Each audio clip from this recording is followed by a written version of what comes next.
Hello and welcome to the Parenting Revolution, the course. My name's Dr Justin Coulson. A couple of quick things about me if you're new here. My wife Kylie and I have been married since the late 1990s. We're the parents of 6 daughters.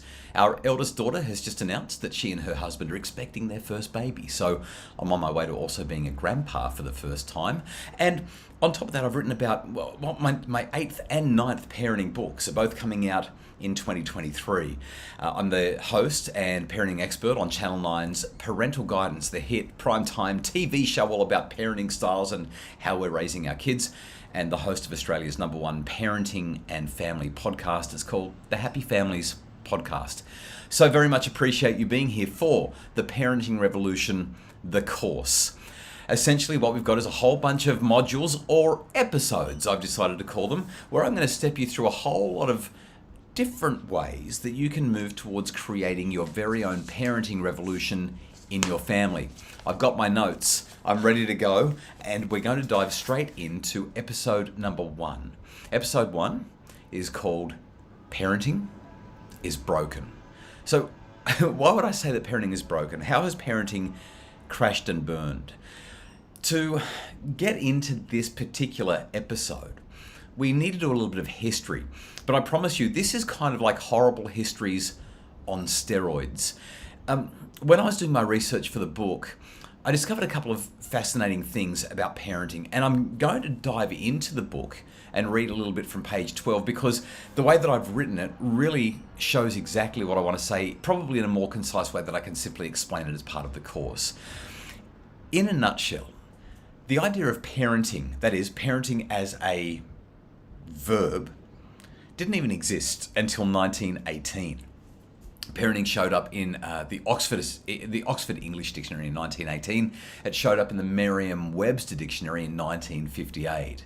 So the idea of parent it was a title, it was a noun, like husband or wife. The idea that we as parents would parent our children, that is, that we would be involved in parenting, that parenting would be a verb, well, that didn't really take off until the 1970s. Yes, it's true that some people were talking about this concept, this idea that we were rearing our children or raising our children, certainly well before that, but the idea of parenting, it's kind of new. 1970s is what we're talking about. It's kind of like talking about being involved in husbanding or wifing or partnering. We don't talk about that. I'm a husband, or you might be a wife or a partner, but you don't do the wifing, partnering, the husbanding.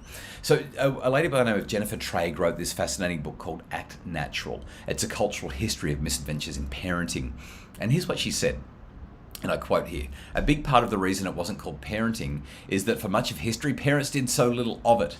A cast of wet nurses, dry nurses, tutors, servants, slaves, clergy, older siblings, other relatives, and apprentice masters did the day-to-day labor." She adds that the history of parenting is in large part a history of trying to get out of it.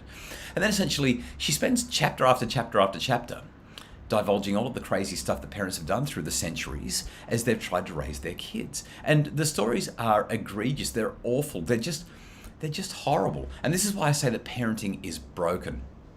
I'll give you an example. In ancient Rome, 2 millennia ago, there's evidence that people dealt with unwanted babies by what they called exposing the infant. In other words, the newborn was discarded, like the fridge that you leave out on the curb once every 6 months when they do the curbside collection in your neighborhood. 20 to 40% of all births in major centers like Rome were exposed.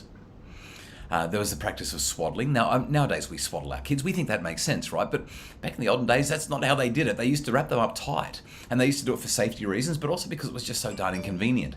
And what we basically see when we have a look at what the data shows and the history record shows is that swaddling was not for comfort. It was essentially a form of restraint. It would take a couple of hours to swaddle the kids, and then they would stay in that swaddled stuff all day. Their filth, their mess. There was no such thing as hygiene. They didn't know what that was. Talk about cruel. I came across some other, you know what, rather than me sharing it with you, you can look this all up and find it in my book. But I do want to read one more quote. This is from Lloyd deMause, who wrote something that was called The Foundations of Psychohistory. And chapter 1 was all about the evolution of childhood. This is what he said after he had examined the history books. Quote, "The evidence which I've collected on methods of disciplining children leads me to believe that a very large percentage of the children born prior to the 18th century were what would today be termed battered children. Of over 200 statements of advice on child rearing prior to the 18th century, which I've examined, most approved of beating children severely, and all allowed beating in varying circumstances." He then says, of the 70 children prior to the 18th century whose lives I have found, all were beaten except one. So, and the beating, just in case there's any confusion, he describes how children were hit. He says beating instruments included whips of all kinds, including the cat o' nine tails, a shovel, a cane, iron and wooden rods, bundles of sticks, and special school instruments like the flapper, which had a pear-shaped end and a round hole, especially to raise blisters.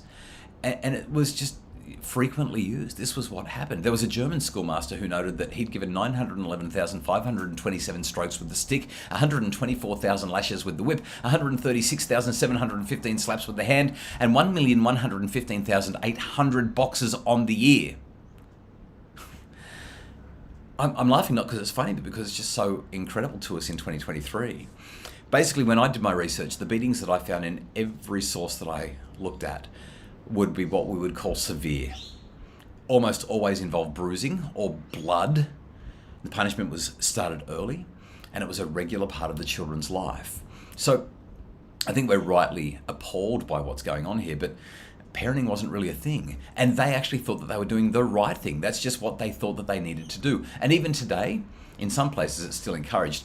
Even if that's not right, though, can you imagine how many generations it takes to overcome that kind of trauma? Like I said, episode 1, parenting is broken. And frankly, the history of parenting is dark. I mean, we've got influential thinkers like Jean-Jacques Rousseau, who put his 5 children into an orphanage so that he could spend more time writing. We've got guys like, in the 1900s, John B. Watson, one of the most influential psychologists of the early 1900s, one of the most revered as one of the founders of modern psychology. And you know what Watson said? He said that mother love was a dangerous instrument. He said, never ever kiss your child. Don't hug them. Stay away from them. We don't want to spoil them. This is what our great-grandparents and our grandparents were raised in. They were raised in a culture that was immersed in this kind of thinking, this culture that said, do not show love to your children. That would be damaging. That's going to ruin them. And so when we consider the history of parenting for episode 1, what I really want to do, if I can, is move you to some activities. In every single episode, I'm going to give you some homework, because it's the homework where you really become a better parent.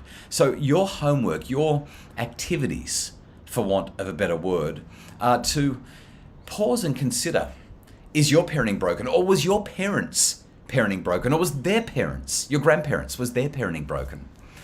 And consider whether or not your parenting's the same as your upbringing, or whether it's different, and if so, how? And why have you decided to keep what you've kept and drop what you've let go of? Have a chat with your husband, wife, partner, spouse about this. And if you're doing it on your own, it's worth just making some notes in a journal, in a diary, and really getting serious about why you parent the way you parent. I worked with a guy once who told me, I don't take advice about parenting from anyone except my parents. I think they did a good job with me, and they're the only people that I want to listen to when it comes to raising my own kids. Didn't even want to listen to his wife. And I thought that was fascinating, because maybe it's a little bit judgy on my part, but as I listened to the way that he was raising his kids, it didn't sound like it was aligned with what the very best science tells us today might be useful for raising our kids. So I thought that was an interesting one. And this question, there's value in the conversation. Second activity, second conversation piece.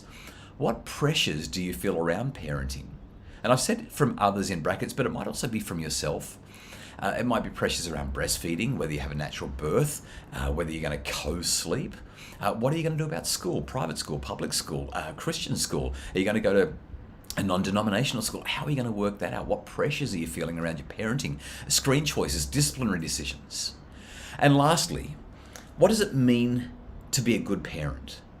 What is a good parent? Now, the first couple of chapters of my book, The Parenting Revolution, are all about these questions, and specifically that last one. But before you read the book, I think it's worth spending some time on these questions and thinking through it for yourself, so that when you read the book, the ideas that I share become increasingly helpful. That's it for episode 1. Enjoy your conversations, enjoy the discussions. I hope it's been curious and interesting. Can't wait to join you for episode 2 real soon.